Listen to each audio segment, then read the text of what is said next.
श्री गणेशाय नमः। जय सिया राम भक्तजनों, स्वागत है आप सभी का श्री रामचरितमानस के 6वें दिन की कथा में। दोस्तों, आज की कथा में हम श्री राम जी और सीता जी का मिलन और विवाह की कथा का श्रवण करेंगे। आइए शुरू करते हैं। दोनों भाई नगर के पूर्व ओर गए, जहाँ धनुष यज्ञ के लिए भूमि बनाई गई थी। बहुत लंबा चौड़ा सुंदर डाला हुआ पक्का आंगन था, जिस पर सुंदर और निर्मल वेदी सजाई गई थी।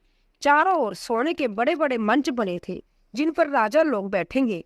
उनके पीछे समीप ही चारों ओर दूसरी मचानों का मंडलाकार घेरा सुशोभित था।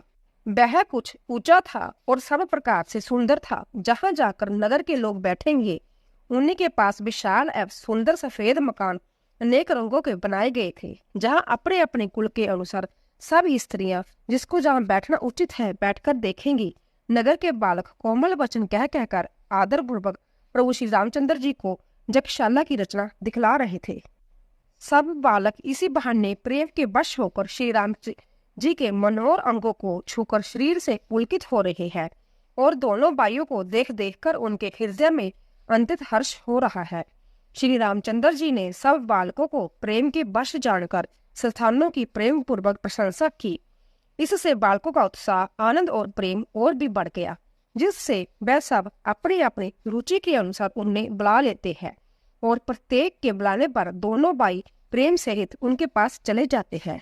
कोमल, मधुर और मनोहर वचन कहकर श्री राम जी अपने छोटे भाई लक्ष्मण को रचना दिखलाते हैं, जिनकी आज्ञा पाकर माया लव निवेश पलक गिरने की चौथाई समय में ब्राह्मणों का समूह रच डालती है।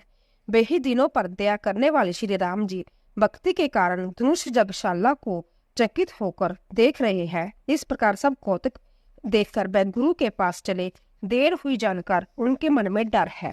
जिनके डर से डर को भी डर लगता है, वे ही प्रभु भजन का प्रभाव, जिसके कारण ऐसे महान प्रभु के डर का नाटक करते हैं, दिखला रहे हैं। उन्होंने कोमल, मधुर और सुंदर बातें कहकर बालकों को जबरदस्ती विदा किया। फिर वह प्रेम, विनय और बड़े संकोच के साथ दोनों भाई गुरु के चरण कमलों में सिर नवाकर आज्ञा पाकर बैठे। रात्रि का प्रवेश होते ही मुनि ने आज्ञा दी। तब सबने संध्या वदन किया। फिर प्राचीन कथाएं और इतिहास कहते कहते सुंदर रात्रि दोपहर बीत गई। तब श्रेष्ठ मुनि ने जाकर शयन किया। दोनों भाई उनकी चरण दबाने लगे, जिनकी चरण कमलों के दर्शन एवं स्पर्श के लिए प्राज्ञावान पुरुष भी भांति भांति के जप और योग करते हैं। वह ही दोनों भाई मानो प्रेम से जीते हुए प्रेम पूर्वक गुरु के चरण कमलों को दबा रहे हैं। मुनि ने बार बार आज्ञा दी। तब श्री रघुनाथ जी ने जाकर शयन किया। श्री राम जी के चरणों को हृदय लगाकर दया और प्रेम सहित परम सुख का अनुभव करते हुए लक्ष्मण जी उनको दबा रहे हैं।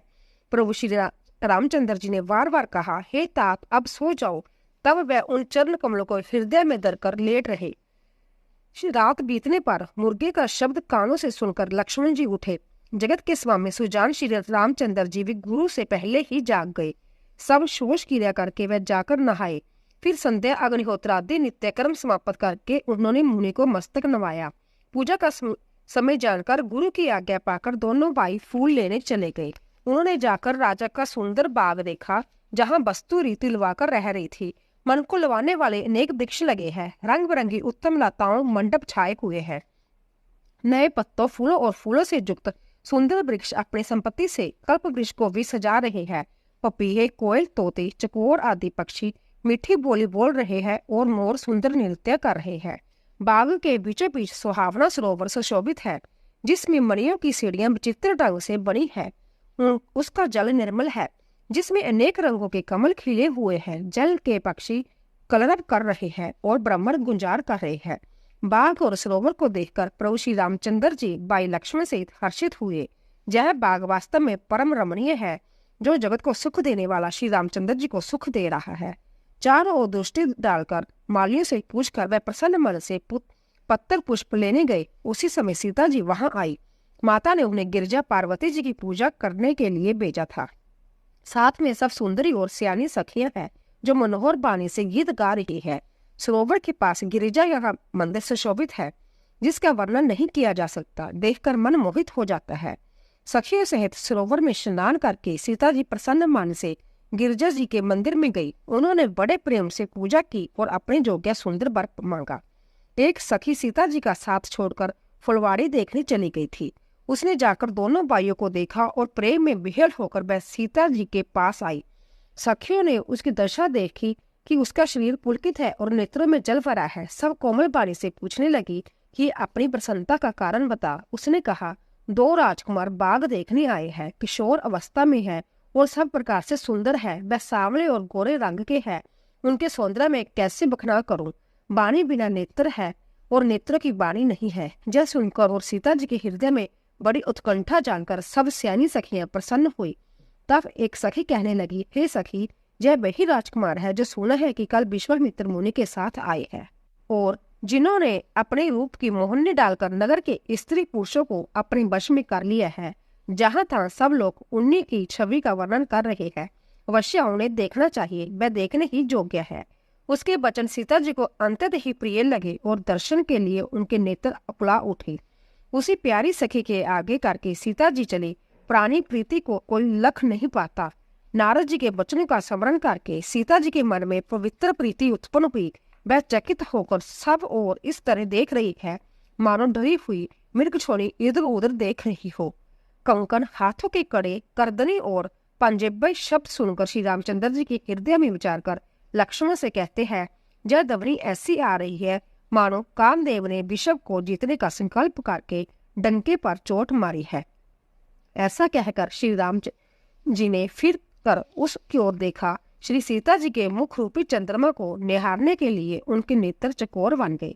सुंदर नेत्र स्थिर हो गए, टकटकी लस गई, मानो जनक जी के पूर्वज ने जिनका सबकी पलकों में निवास माना है।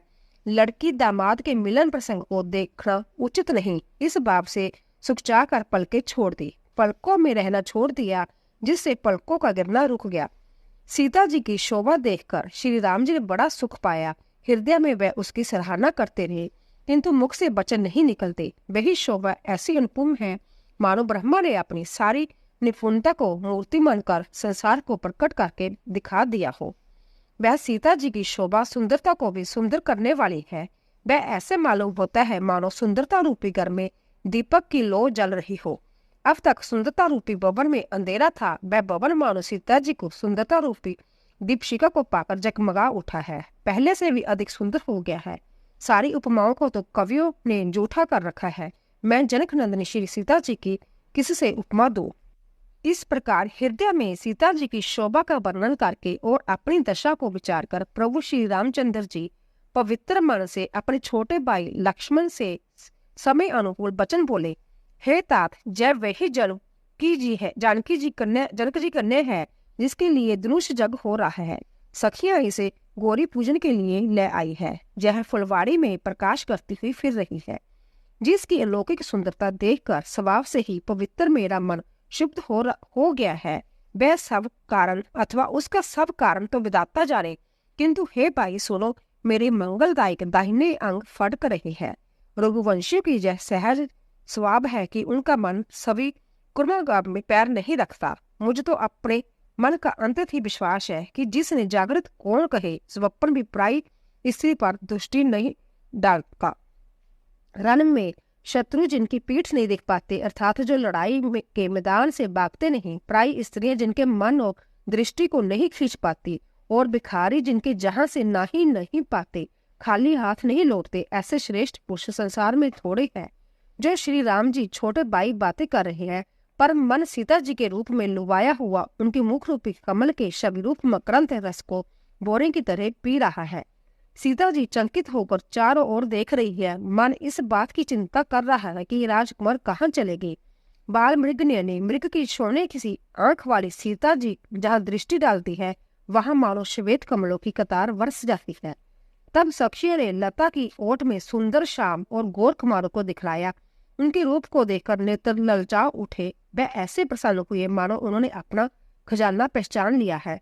श्री रघुनाथ जी की छवि देखकर नेत्र निश्चल हो गए, पलकों ने भी गिरना छोड़ दिया। अधिक स्नेह के कारण शरीर बेकाबू हो गया, मानो शरद ऋतु के चंद्रमा को चकोरी देख रही हो। नेत्रों के रास्ते श्री राम जी को हृदय में लाकर चतुर श्रोमणी जानकी जी ने पलकों के किवाड़ लगा दिए, अर्थात नेत्र मूंद कर उनका ध्यान करने लगी। जब सखियों ने सीता जी को प्रेम के वश जाना, तब वह मन में सुकचा गई, कुछ कह नहीं सकती थी। उसी समय दोनों भाई कुंज में से प्रकट हुए, मानो दो निर्मल चंद्रमा बादलों के पर्दे को हटाकर निकले हो। दोनों सुंदर भाई शोभा की सीमा है। उनके शरीर की आभा नीले और पीले कमल सी है। सिर पर सुंदर मोर पंख सुशोभित है। उनके बीच बीच में फूलों की कलियों के पीछे लगे हैं। माथे पर तिल और पसीने की बूंदे शोभामान है। कानों में सुंदर भूषणों की छवि छाई है। टेढ़ी बोहे और गुंगराले बाल है। नए लाल कमल के समान रतन आतारे लाल नेत्र है। ठोडी, नाक और गाल बड़े सुंदर है और हंसी की शोभा मन को मोड़ लेने वाली है। मुख की छवि तो मुझसे कहीं ही नहीं जाती, जिसे देखकर बहुत से कामदेव लजा जाते हैं। वक्ष स्थल पर मणियों की माला है। शंख के सदृश सुंदर गला है। कामदेव के हाथी के बच्चे की सूंड के समान भुजाएं है, जो बल्कि सीमा है, जिसके बाएं हाथ में फूलों से दोना है। हे सखी, वह सांवला कुंवर तो बहुत ही सलोना है। सींग सी पतली लचीली कमर वाले पीताम्बर दान किए हुए शोभाशील के भंडार सूर्यकुल के भूषण श्री रामचंद्र जी को देखकर सखियां अपने आप को भूल गई। एक चतुर सखी धीरज धरकर हाथ जोड़कर सीता जी से बोली, गिरिजा जी का ध्यान फिर कर लेना, इस समय राजकुमारों को क्यों नहीं देख लेती। तब सीता जी ने सुखचाकर नेत्र खोले और रघुकुल के दोनों सिंह को अपने सामने देखा। नख से शिखा तक श्री राम जी की शोभा देखकर और फिर पिता का प्रण याद करके उनका मन बहुत शुद्ध हो गया। जब सखी ने सीता जी का प्रेम के वश देखा, तब सब व्यावित होकर कहने लगी, बड़ी देर हो गई, अब चलना चाहिए, कल इसी समय फिर आएंगी। ऐसा कहकर एक सखी मन में हंसी। सखी की यह रहस्य भरी बानी सुनकर सीता जी सुखचा गई। देर हो गई, जान उन्हें माता का ब्याह लगा। बहुत धीरज धरकर वह श्री रामचंद्र जी को हृदय में ले आई और उनका ध्यान करती रही। अपने को पिता के अधीन जानकर लौट चली। मृग पक्षी और वृक्षों को देखने के बहाने सीता जी बार बार घूम जाती और श्री राम जी की छवि देख देखकर उनका प्रेम कम नहीं बढ़ रहा, अर्थात बहुत ही बढ़ता जा रहा है। शिव जी के धनुष को कठोर जानकर वह विसुरती मन में विलाप करती हुई हृदय में श्री राम जी की सांवली मूर्ति को रखकर चली। शिव जी के धनुष की कठोरता सा स्मरण आने से उन्हें चिंता होती थी कि जय सुकुमार रघुनाथ जी उसे कैसे तोड़ेंगे। पिता के प्रण की स्मृति से उनके हृदय में शोभ था, इसलिए मन में विलाप करने लगी। प्रेम वश ऐश्वर्य की विस्मृति हो जाने से ही ऐसा हुआ। फिर भगवान के बल का स्मरण आते ही वह हर्षित हो गई और सामने छवि को हृदय में धारण करके चली। प्रभु श्री राम जी ने जब सुख स्नेह शोभा और गुणों की खान श्री जानकी जी को जाते हुए जाना, तब परम प्रेम की कोमल स्याही बनाकर उनके स्वरूप को अपने सुंदर चित्ररूपी भित्ति पर चित्रित कर लिया। सीता जी पुण्य भवानी जी के मंदिर गई और उनके चरणों की वंदना करके हाथ जोड़कर बोली, हे श्रेष्ठ पार्वती के राजा हिमाचल की पुत्री पार्वती, आपकी जय हो। हे महादेव जी की मुख रूपी चंद्रमा और टकटकी लगाकर देखने वाले की चकोरी, आपकी जय हो। हे हाथी के मुख वाले गणेश जी और 6 मुख वाले स्वामी कार्तिक जी की माता, हे जगजननी, हे बिजली की सी कांति युक्त शरीर वाली, आपकी जय हो। आपका न आदि है, न मध्य है, न अंत है। आपके असीम प्रभाव को वेद भी नहीं जानते। आप संसार को उत्पन्न पालन और नाश करने वाली है, विश्व को मोहित करने वाली और स्वतंत्र रूप से विहार करने वाली है। पति को इष्ट देव मानने वाली श्रेष्ठ नारियों में हे माता आपकी प्रथम गणना है। आपकी अपार महिमा को हजारों सरस्वती और शेष जीवी नहीं कह सकते। हे भक्तों को मुंह मांगा वर देने वाली, हे त्रिपुर के शत्रु शिव जी की प्रिय पत्नी, आपकी सेवा करने से चारों फल असुलभ हो जाते हैं। हे देवी, आपके चरण कमल की पूजा करके देवता, मनुष्य और मुनि सभी सुखी हो जाते हैं। मेरे मनोरथ को आप बलिवांती जानती हैं, क्योंकि आप सदा सबके हृदय रूपी नगरी में निवास करती हैं। इसी कारण मैंने उसको प्रकट नहीं किया। ऐसा कहकर जानकी जी ने उनके चरण पकड़ लिए। गिरिजा जी सीता जी के विनय और प्रेम के वश हो गई। उनको गले की माला खिसक पड़ी और मूर्ति मुस्कुराई। सीता जी ने आदर पूर्वक उस प्रसाद माला को सिर पर धारण किया। गौरी जी का हृदय हर्ष से बढ़ गया और वह बोली, हे सीता, हमारी सच्ची आशीष सुनो, तुम्हारी मनोकामना पूरी होगी। नारद जी का वचन सदा पवित्र और सत्य है। जिसमें तुम्हारा मन अनुरुक्त हो गया है वही वर तुमको मिलेगा। जिसमें तुम्हारा मन अनुरुक्त हो गया है वही स्वभाव से ही सुंदर सांवला वर श्री रामचंद्र जी को तुमको मिलेगा। वह दया का खजाना और स्वर्ग है, तुम्हारे शील और स्नेह की जानता है। इस प्रकार श्री गौरी जी का आशीर्वाद सुनकर जानकी जी समेत सब सखियां हृदय में हर्षित हुई। तुलसीदास जी कहते हैं, भवानी जी को बार बार पूज कर सीता जी प्रसन्न मन से राजमहल को लौट चली। गौरी जी को अनुकूल जानकर सीता जी के हृदय में जो हर्ष हुआ वह कहा नहीं जा सकता। सुंदर मंगलों के मूल उनके बाएं अंग फड़कने लगे। हृदय में सीता जी के सौंदर्य की सराहना करते हुए दोनों बाई गुरु जी के पास गए। श्री रामचंद्र जी ने विश्वामित्र जी से सब कुछ कह दिया, क्योंकि उनका सरल स्वभाव है, छल तो उसे छूता भी नहीं है। फूल पाकर मुनि ने पूजा की, फिर दोनों भाइयों को आशीर्वाद दिया कि तुम्हारे मनोरथ सफल हो। जय सुनकर श्री राम लक्ष्मण सुखी हुए।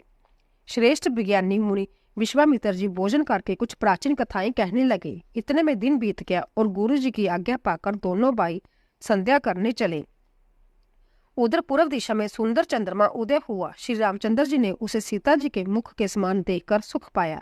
फिर मन में विचार किया कि यह चंद्रमा सीता जी के मुख के समान नहीं है। खारे समुद्र में तो इसका जन्म, फिर उस समुद्र के उत्पन्न होने का कारण विष इसका बाई दिन में यह शोभाहीन निस्तेज रहता है और कलंक की काल के दाग से युक्त है। बेचारा गरीब चंद्रमा सीता जी के मुख की बराबरी कैसे पा सकता है। फिर जब गढ़ता बढ़ता है और गृहिणी स्त्री को दुख देने वाला है। राहु अपनी संधि में पाकर इसे ग्रस लेता है। चकवे को शोक देने वाला और कमल का बैरी है। हे चंद्रमा, तुझमें बहुत से अवगुण है जो सीता जी में नहीं है। अंत्य जानकी जी के मुख की तुझे उपमा देने में बड़ा अनिश्चित कर्म करने का दोष लगेगा। इस प्रकार चंद्रमा के बहाने सीता जी के मुख की छवि का वर्णन करके बड़ी रात हो गई। जान मैं गुरु जी के पास चले। मुनि के चरण कमलों में प्रणाम करके आज्ञा पाकर उनमें विश्राम किया। रात बीतने पर श्री रघुनाथ जी जागे और बाई को देखकर ऐसा कहने लगे, हे तात देखो, कमल चक्रवाक और समस्त संसार को सुख देने वाला अरुणोदय हुआ है। लक्ष्मण जी दोनों हाथ जोड़कर प्रभु के प्रभाव को सूचित करने वाली कोमल वाणी बोले। अरुणोदय होने से कुमुदनी कुचा गई और तारागुण का प्रकाश फीका पड़ गया। जिस प्रकार आपका आना सुनकर सब राजा बलहीन हो गए। सब राजा रूपी तारे उजाला करते हैं, पर वह धनुष रूपी महान अंधकार को हटा नहीं सकते। रात्रि का अंत होने से जैसे कमल, चकवे, भोरे और नाना प्रकार के पक्षी हर्षित हो रहे हैं, वैसे ही है प्रभु आपके सब वक्त धनुष टूटने पर भी सुखी होंगे। सूर्य उदय हुआ है, बिना ही परिश्रम अंधकार नष्ट हो गया है। तारे छिप गए, संसार में तेज का प्रकाश हो गया। हे रघुनाथ जी, सूर्य ने अपने उदय के बहाने सब राजाओं के प्रभु का प्रताप दिखलाया। आपकी भुजाओं की बल की महिमा को उद्घाटित करने खोलकर दिखाने के लिए ही धनुष तोड़ने की जय पद्धति प्रकट हुई है। बाई के वचन सुनकर प्रभु मुस्कुराए। फिर स्वभाव से ही पवित्र श्री राम जी ने शोष से निवृत्त होकर स्नान किया और नित्य कर्म करके वह गुरु जी के पास आए। आकर उन्होंने गुरु जी के सुंदर चरण कमलों में सिर नवाया। तब जानकी जी के शांतानंद जी को बुलाया और उन्होंने तुरंत ही विश्वामित्र को मुनि के पास भेजा। उन्होंने आकर जनक जी की विनती सुनाई। विश्वामित्र जी ने हर्षित होकर दोनों भाइयों को बुलाया। शांतानंद जी के चरणों की वंदना करके प्रभु श्री रामचंद्र जी गुरु के पास जा बैठे। तब मुनियों ने कहा, हे तात चलो, जनक जी बुलावा भेजा है, चलकर सीता जी के स्वयंवर को देखना चाहिए। देखे ईश्वर किसको बढ़ाई देते हैं। लक्ष्मण जी ने कहा, हे नाथ, जिस पर आपकी कृपा होगी वे ही बढ़ाई का पात्र होगा। धनुष तोड़ने का श्रेय उसी को प्राप्त होगा। इस श्रेष्ठ वाणी को सुनकर सब मुनि प्रसन्न हुए। सभी ने सुख मानकर आशीर्वाद दिया। फिर मुनियों का समूह सहित कृपालु श्री रामचंद्र जी धनुष यज्ञशाला देखने चले। दोनों भाई रंगभूमि में आए और ऐसी खबर जब सब नगर निवासियों ने पाई, तब बालक, जवान, बूढ़े, स्त्री, पुरुष सभी घर और काम काज को बुलाकर चल दिए। जब जनक जी ने देखा कि बड़ी भीड़ हो गई है, तब उन्होंने सब विश्वास पात्र सेवकों को बुलावा लिया और कहा, तुम लोग तुरंत सब लोगों के पास जाओ और सब किसी को यथायोग्य आसन दो। उन सेवकों ने कोमल और नम्र वचन कहकर उत्तम, मध्यम, नीच और लघु सभी श्रेणी के स्त्री पुरुषों को अपने अपने योग्य स्थान पर बिठाया। उसी समय राजकुमार राम और लक्ष्मण वहां आए।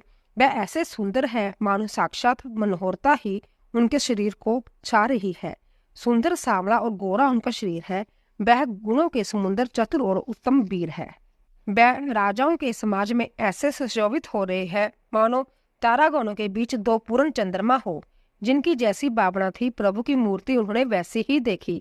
महान रणधीर राजा लोग श्री रामचंद्र जी के रूप को ऐसा देख रहे हैं मानो संभव वीर रास शरीर धारण किए हुए हो। कुटिल राजा प्रभु को देखकर डर गए, मानो बड़ी भयानक मूर्ति हो। छल से जो राक्षस वहां राजाओं के वेश में बैठे थे, उन्होंने प्रभु को प्रत्यक्ष काल के समान देखा। नगर निवासियों ने दोनों भाइयों को मनुष्यों को भूषण रूप और नेत्रों को सुख देने वाला देखा। स्त्रियां हृदय में हर्षित होकर अपनी अपनी रुचि के अनुसार उन्हें देख रही है, मानो श्रृंगार रस में ही परम अनुपम मूर्ति दान किए सुशोभित हो रहा हो। विद्वानों को प्रभु विराट रूप में दिखाई दिए, जिसके बहुत से मुंह, हाथ, पैर, नेत्र और सिर है। जनक जी के कुटुंबी प्रभु को किस तरह देख रहे हैं, जैसे सगे सज्जन प्रिय लगते हैं। जनक समेत रानियां उन्हें अपने बच्चे के समान देख रही है। उनकी प्रीति का वर्णन नहीं किया जा सकता। जोगियों को वह शांत, शुद्ध, सम और स्वंत्य प्रकाश परम तत्व के रूप में दिखे। हरि भक्तों ने दोनों भाइयों को सब सुखी को देने वाले इष्ट देव के समान देखा। सीता जी जिस भाव से श्री रामचंद्र जी को देख रही है, वही स्नेह और सुख तो कहने में ही नहीं आता। उस स्नेह और सुख का वह हृदय अनुभव कर रही है, पर वह भी उसे कह नहीं सकती। फिर कोई कवि उसे किस प्रकार कह सकता है। इस प्रकार जिसका जैसा भाव है, उसने कौशला श्री रामचंद्र जी को वैसा ही देखा। सुंदर, सांवले और गोरे शरीर वाले तथा विश्व भर के नेत्रों को चुराने वाले कौशल देश के कुमार राज समाज में इस प्रकार सुशोभित हो रहे हैं। दोनों मूर्तियां स्वभाव से ही बिना किसी बनाव श्रृंगार के मन को हरने वाली है। करोड़ों कामदेव की उपमा भी उनके लिए तुच्छ है।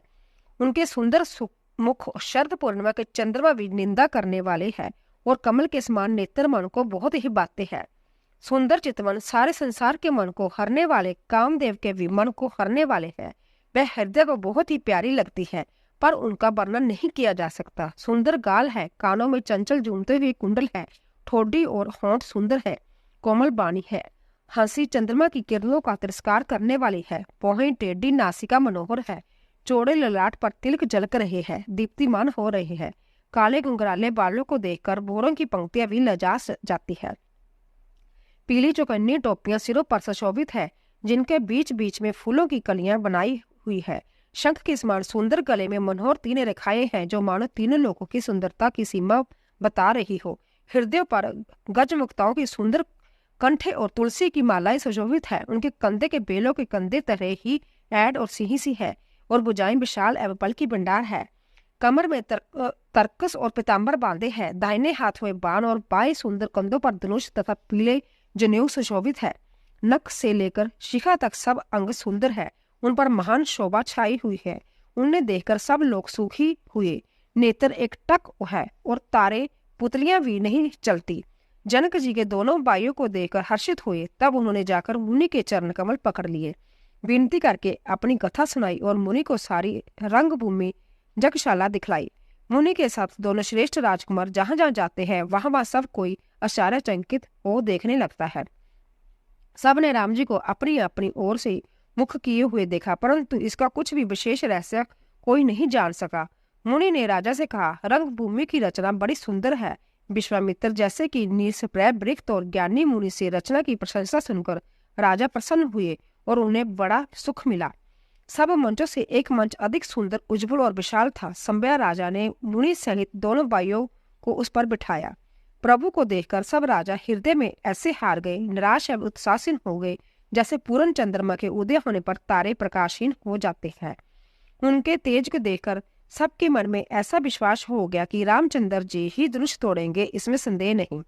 इधर उनके स्वरूप को देखकर सबके मन में जय निश्चय हो गया कि शिवजी के विशाल धनुष को जो संभव है न टूट सके, बिना तोड़े भी सीता जी श्री रामचंद्र जी के ही गले में जयमाला डालेगी। हे भाई, ऐसा विचार कर जश, प्रताप, बल और तेज गवाकर अपने अपने घर चलो। दूसरे राजा जो अविवेक, अंधे हो रहे थे और अभिमानी थे, यह बात सुनकर बहुत हंसे। उन्होंने कहा, धनुष तोड़ने पर भी विवाह होना कठिन है, फिर बिना तोड़े ही राजकुमारी को ब्याह ही कौन सकता है? काल ही क्यों ना हो, एक बार तो सीता के लिए उसे भी हम युद्ध में जीत लेंगे। जय कमंड की बात सुनकर दूसरे राजा जो धर्मात्मा, हरिभक्त और सियाने थे, मुस्कुराए। उन्होंने कहा, राजाओं की गर्व दूर करने के जो धनुष किसी से नहीं टूट सकेगा, उसे तोड़कर श्री रामचंद्र जी सीता जी को ब्याहेंगे। रही युद्ध की बात, सो महाराज दशरथ के रण में बांके बाकी पुत्र युद्ध में तो जीत ही कौन सकता है। गाल बजाकर व्यर्थ ही मत करो, मन में लड्डुओं से भी कहीं भूख बुझती है। हमारी परम पवित्र निष्कपट सीख को सुनकर सीता जी को अपने जी में साक्षात जगजननी समझो। उन्हें पत्नी रूप में पाने की आशा एवं लालसा छोड़ दो और श्री रघुनाथ जी को जगत के पिता परमेश्वर विचार कर नेत्र भरकर उनकी छवि देख लो। ऐसा अवसर बार बार नहीं मिलेगा। सुंदर, सुख देने वाला और समस्त गुणों की राशि यह दोनों बाई शिव जी के हृदय में बसने वाले हैं। समीप पाए भगवत दर्शन रूप अमृत के समुद्र को छोड़कर तुम जग जननी जानकी को पत्नी रूप में पाने की दुराशा रूप मिथ्या मृगल जल को देखकर दौड़कर क्यों मरते हो? फिर भाई, जिसको जो अच्छा लगे वही जाकर करो।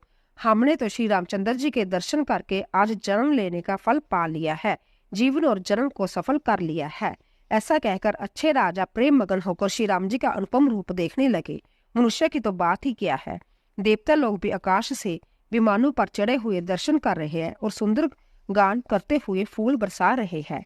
तब सुअवसर जानकर जनक जी ने सीता जी को बुलावा भेजा। सब चतुर और सुंदर सखियां आदर पूर्वक उन्हें ले आई।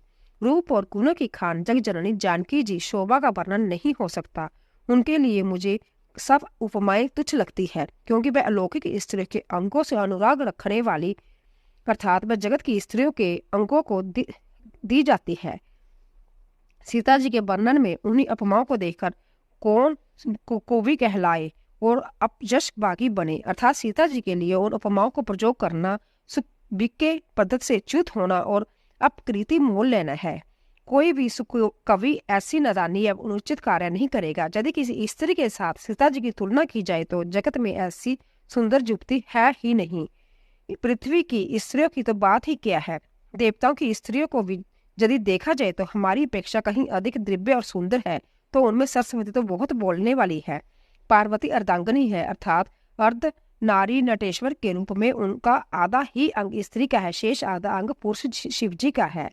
कामदेव की स्त्री रति पति को बिना शरीर के अनंग जानकर बहुत दुखी रहती है और जिनकी विष और मद जैसे समुद्र से उत्पन्न होने के नाते प्रिय बाई है, उन लक्ष्मी के समान तो जानकी जी को कहाँ ही कैसे जाए।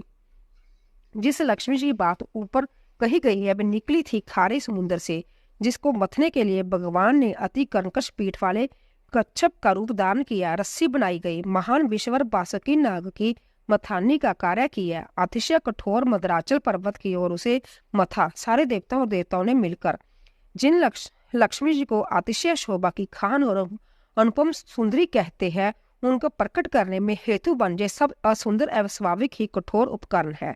ऐसे उपकरणों से प्रकट हुई लक्ष्मी जी श्री जानकी जी समता को कैसे पा सकते हैं? हाँ, इसके विपरीत जय छवि रूपी अमृत का समुद्र हो, परम रूप में कच्छप और शोभा रूप रस्सी हो, श्रृंगार रस पर्वत हो और उस छवि के समुद्र को सम्यक कामदेव भी अपने ही कर्म कमल में मथे।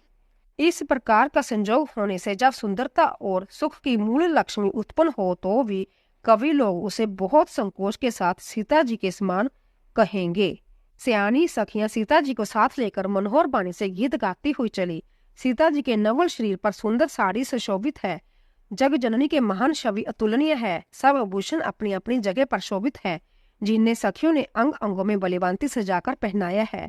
जब सीता जी ने रंगभूमि में पैर रखा तब उनका दिव्य रूप देखकर स्त्री पुरुष सभी मोहित हो गए। देवताओं ने हर्षित होकर नगाड़े बजाए और पुष्प बरसाकर अप्सराएं गाने लगी। सीता जी के कर कमलों में जयमाला सुशोभित है। सब राजा चंकित होकर अचानक उनकी ओर देखने लगे।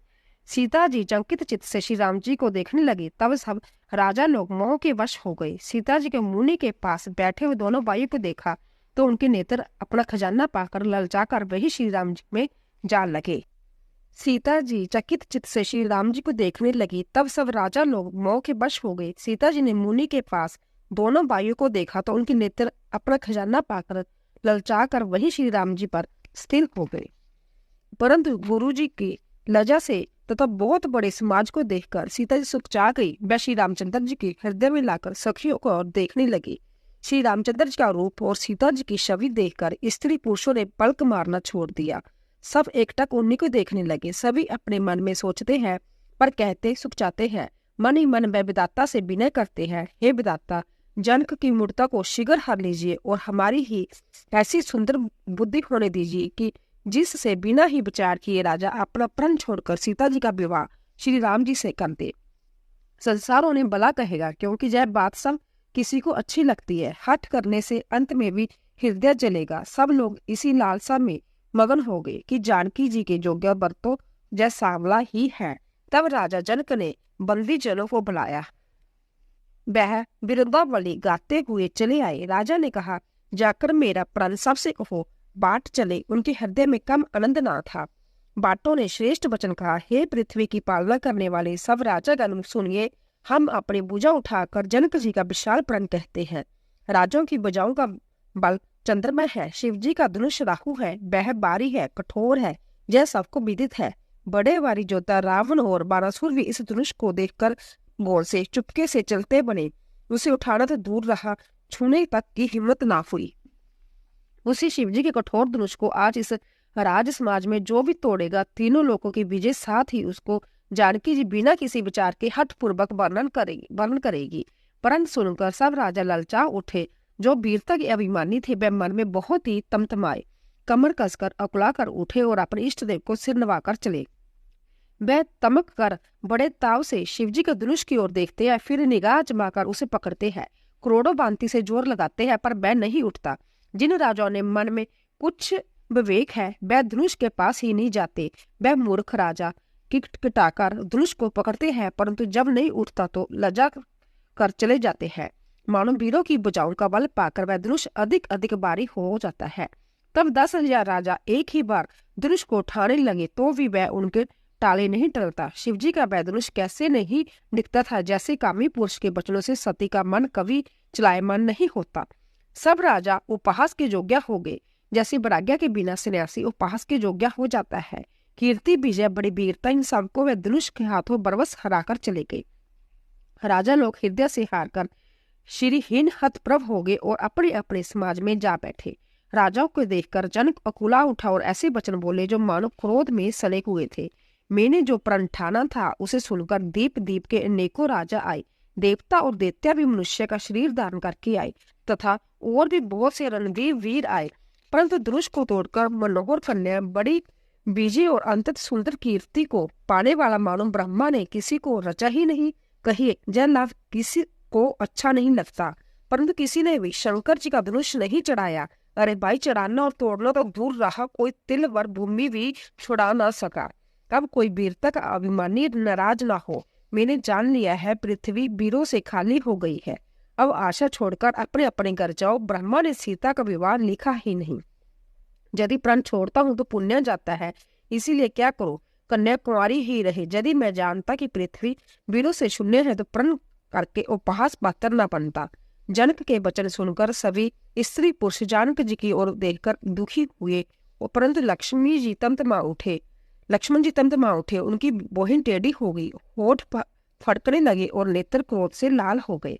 श्री रघुवर जी के डर से कुछ नहीं कह सकते, पर जनक जी के वचन उन्हें बाण से लगे। जब ना रह सके तब श्री रामचंद्र जी के चरण कमलों में सिर नवाकर वह यथार्थ वचन बोले।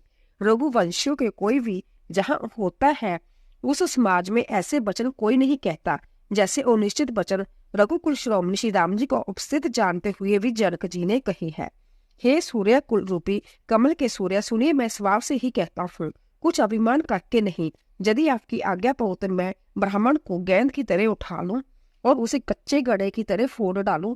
मैं सुमेरी पर्वतों को मूली की तरह तोड़ सकता हूँ। हे भगवान, आपके प्रताप की महिमा से जब बेचारा पुराना धनुष तो कौन चीज है। ऐसा जानकर हे नाथ, आज्ञा तो कुछ खेल करूं, उसे भी देखिए। धनुष को कमल की डंडी की तरह चढ़ाकर उसे 100 योजन तक दौड़ा लिए चला जाऊं। हे नाथ, आपके प्रताप के बल से धनुष को बरसाती छत्ते की तरह तोड़ दूं। यदि ऐसा न करूं तो प्रभु के चरणों की शपथ है, फिर वह धनुष और तरकस को भी कभी हाथ न लगाऊंगा। ज्यों ही लक्ष्मण जी के क्रोध भरे वचन बोले कि पृथ्वी डगमगा उठी और दिशाओं की हाथी कांप गए। सभी लोग और सब राजा डर गए। सीता जी के हृदय में हर्ष हुआ और जनक जी सुखचा गए। गुरु विश्वामित्र जी, श्री रघुनाथ जी और सब मुनि मन में प्रसन्न हुए और बार बार पुलकित होने लगे। श्री रामचंद्र जी ने इशारे से लक्ष्मण को मना किया और प्रेम से अपने पास बैठा लिया। विश्वामित्र जी शुभ समय जानकर अत्यंत प्रेम भरी वाणी से बोले, हे राम उठो, शिव जी का धनुष तोड़ो और हे तात जनक का संताप मिटाओ। गुरु के वचन सुनकर श्री राम जी के चरणों में सिर नवाया। उनके मन में न हर्ष हुआ न विषाद और न ही अपनी खड़े होने की शान से जवान सिंह को भी लजाते हुए सहज स्वभाव से ही उठ खड़े हुए। मंच रूपी उत्तरांचल रघुनाथ जी रूपी बाल सूर्य के उदय होते ही सब संत रूपी कमल खिल उठे और नित्य रूपी बोरे हर्षित हो गए। राजाओं के आशा रूपी रात्रि नष्ट हो गई। उनके वचन रूपी तारों के समूह का चमकना बंद हो गया। अर्थात ब्रह्मोण हो गए। अभिमानी राजा रूपी कुमुद संकुचित हो गए और कपटी राजा रूपी उल्लू छिप गए। मुनि और देवता रूपी चकवे शोकरहित हो गए। वह फूल बरसाकर अपनी सेवा प्रकट कर रहे हैं। प्रेम सहित गुरु के चरणों की वंदना करके श्री रामचंद्र जी ने मुनियों से आज्ञा मांगी। समस्त जगत के स्वामी श्री राम जी सुंदर मत वाले श्रेष्ठ हाथी की सी चाल से स्वाभाविक ही चले। श्री रामचंद्र जी के चलते ही नगर भर के सब स्त्री पुरुष सुखी हो गए और उनके शरीर रोमांच से भर गए। उन्होंने पितर और देवताओं की वंदना करके अपने पुण्य का स्मरण किया। यदि हमारे पुण्य का कुछ भी प्रभाव हो तो हे गणेश गोसाई रामचंद्र जी शिव जी के धनुष को कमल के डंडे के भांति तोड़ डाले।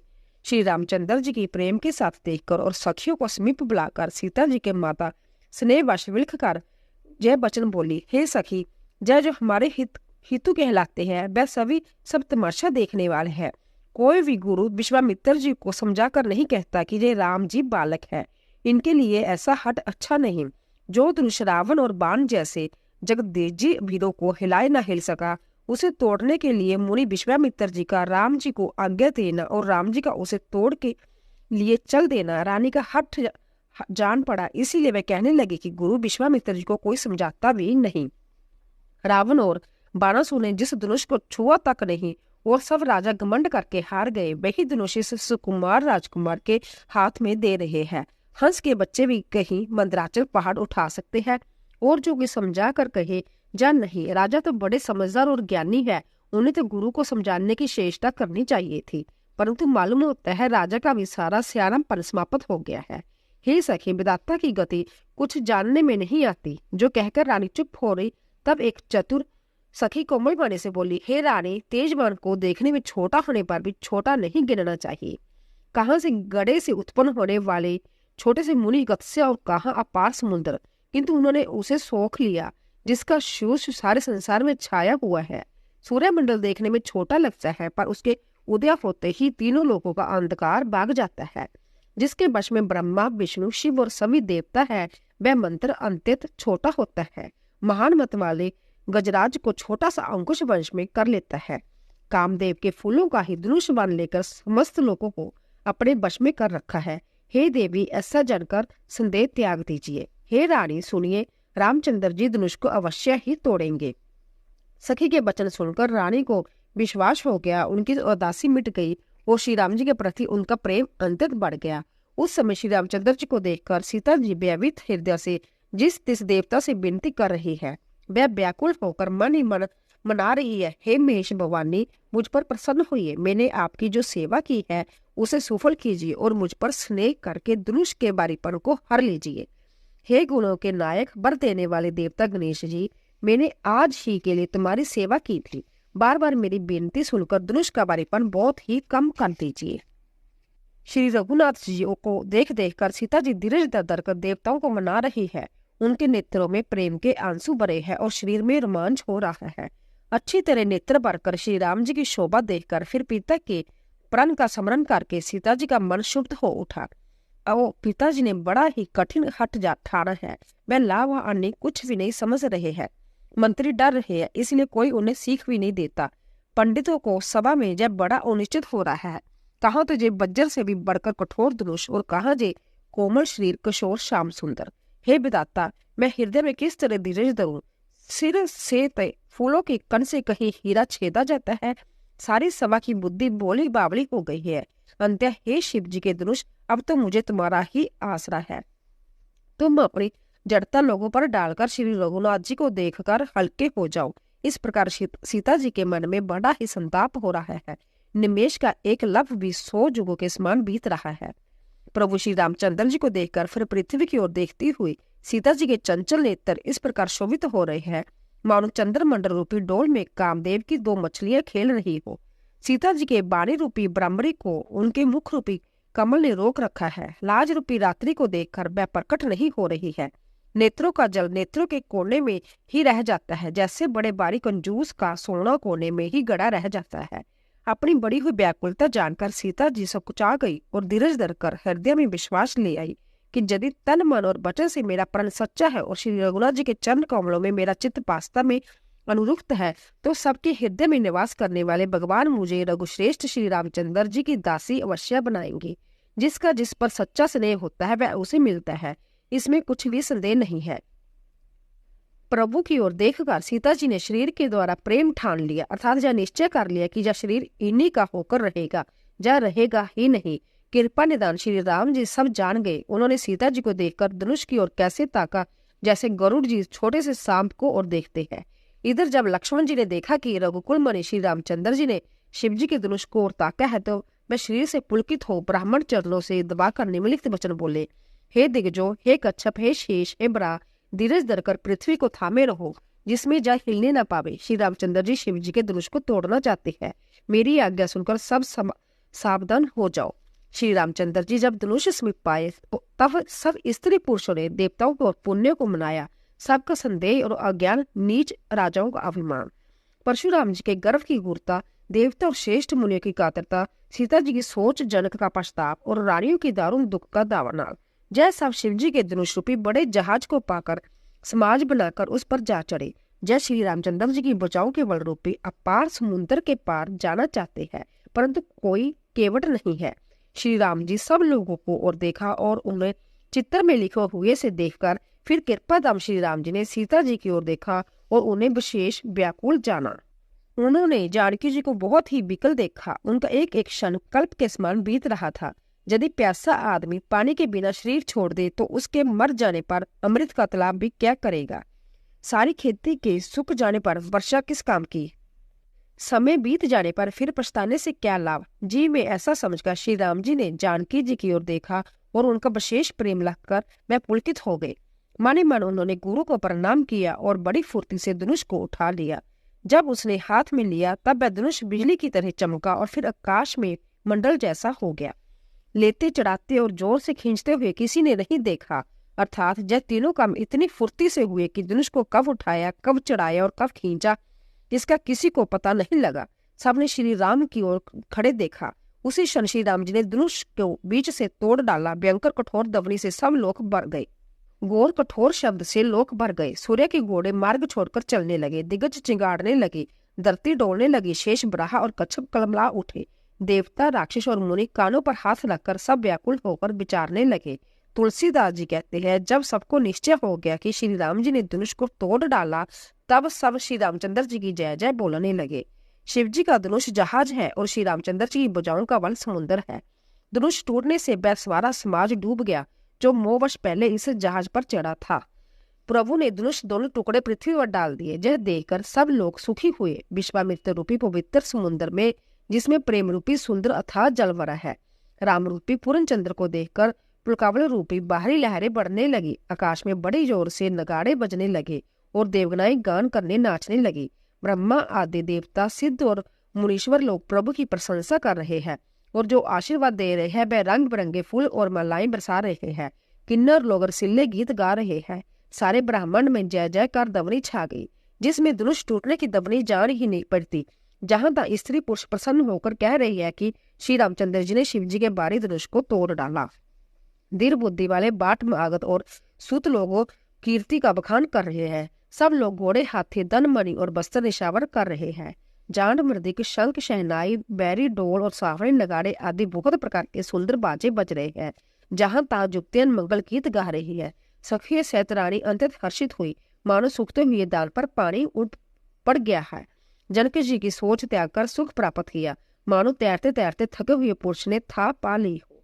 धनुष टूट जाने पर राजा लोग ऐसे श्रीहीन हो गए जैसे दिन में दीपक की शोभा जाती रही।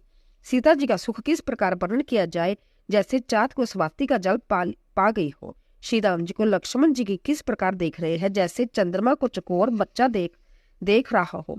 तब शांतनंदन जी ने आज्ञा दी और सीता जी ने श्री राम जी के पास गमन किया। साथ में सुंदर चतुर सखियां मंगलाचार गीत गा रही है। सीता जी बाल सियासनी चाल से चल रही है। उनके अंगों में अपार शोभा है। सखियों के बीच सीता जी कैसे शोभित हो रही है, जैसे बहुत सी छवियों के बीच महाछवि हो। कर कमल में सुंदर जयमाला है, जिसमें विषम विजय की शोभा छाई हुई है। सीता जी के समीप शरीर में संकोच है, पर मन में परम उत्साह है। उनका जय गुप्त प्रेम किसी को जान नहीं पड़ रहा।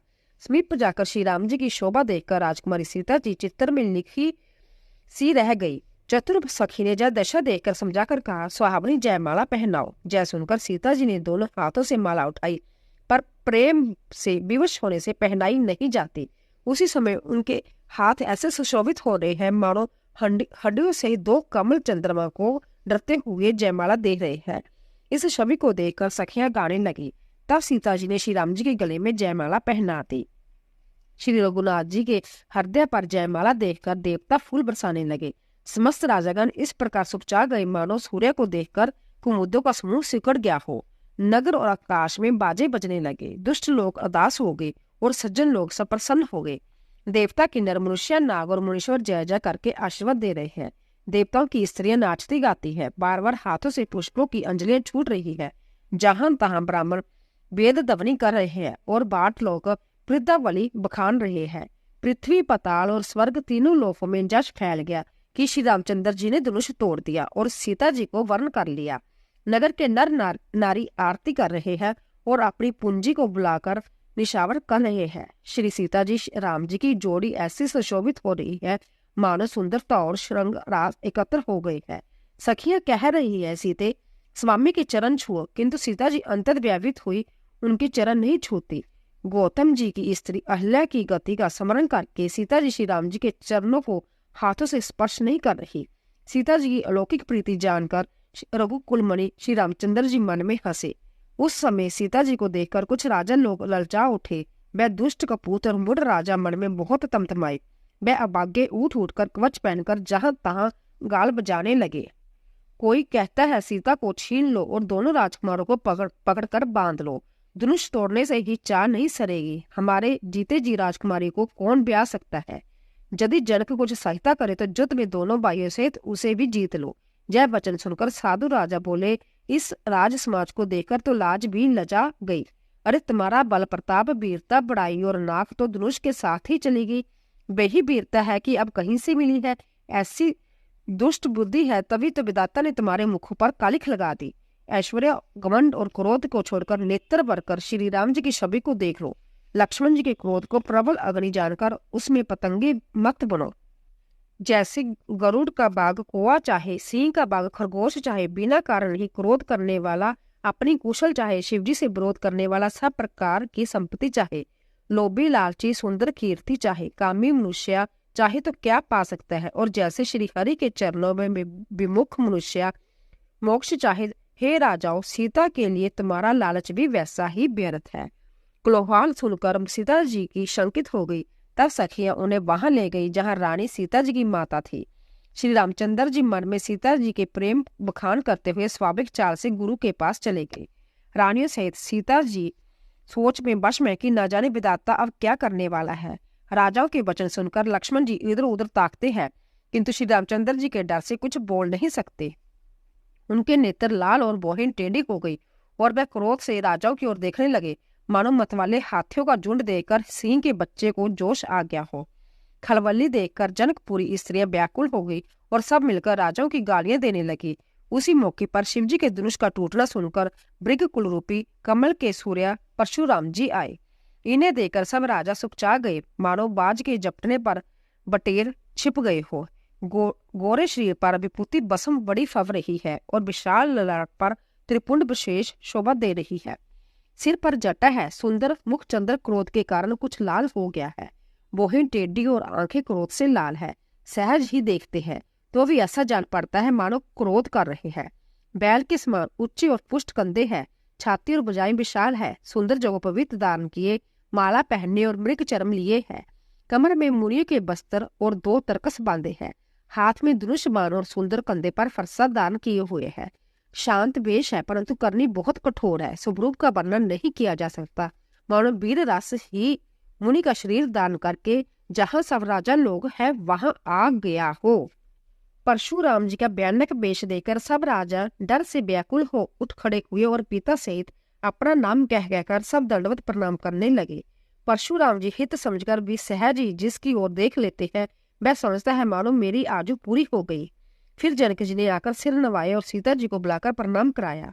परशुराम जी ने सीता जी को आशीर्वाद दिया। सखियां हर्षित हुई और वहां अब अधिक देर ठहरना ठीक न समझकर वह सियानी सखियां उनको अपनी मंडली में ले गई। फिर विश्वामित्र जी आकर मिले और उन्होंने दोनों भाइयों को उनकी चरण कमलों पर गिराया। विश्वामित्र जी ने कहा, जय राम और लक्ष्मण राजा दशरथ के पुत्र है। उनकी सुंदर जोड़ी देखकर परशुराम जी ने आशीर्वाद दिया। कामदेव बीवी मद को छुड़ाने वाले श्री रामचंद्र जी के अपार रूप को देखकर उनके नेत्र थकित हो गए।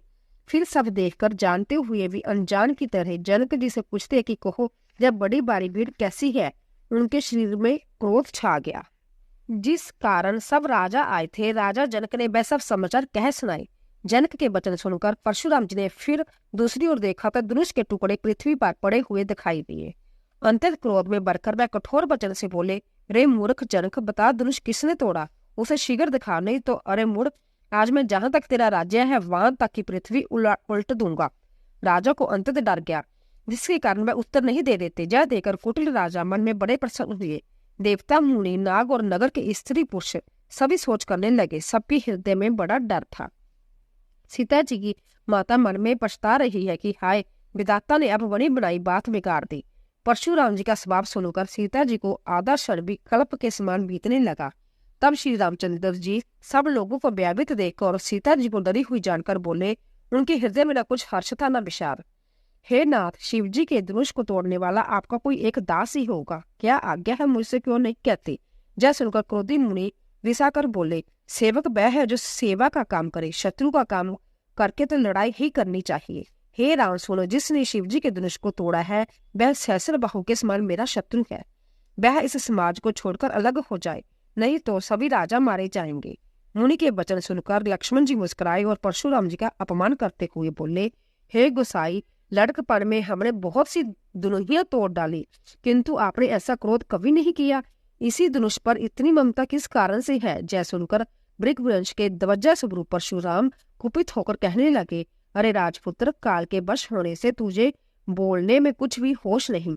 सारे संसार में बिखायत शिव जी का जय धनुष क्या धनुहीन के समान है?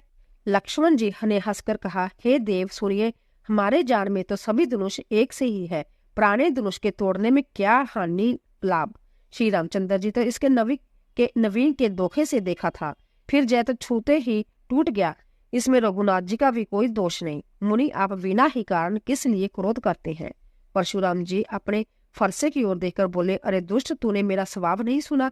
मैं तुझे बालक जानकर नहीं मारता। अरे मूर्ख, क्या तू मुझे नीरा मुनि ही जानता है? मैं बाल ब्रह्मचारी और अंतत क्रोधी हूँ। क्षत्रिय कुल का शत्रु तो विश्व भर में बिखायत हूँ। अपनी भुजाओं के बल से मैंने पृथ्वी को राजा से रहित कर दिया और बहुत बार उसे ब्राह्मणों को दे डाला। हे राजकुमार, सहस्र बहु के भुजाओं को काटने वाले मेरे इस फर्ज से को देख। अरे राजा के बालक, तू अपने माता पिता को सोच के बश न कर। मेरा फरसा बड़ा भयानक है, यह गर्वों के बच्चों का विनाश करने वाला है।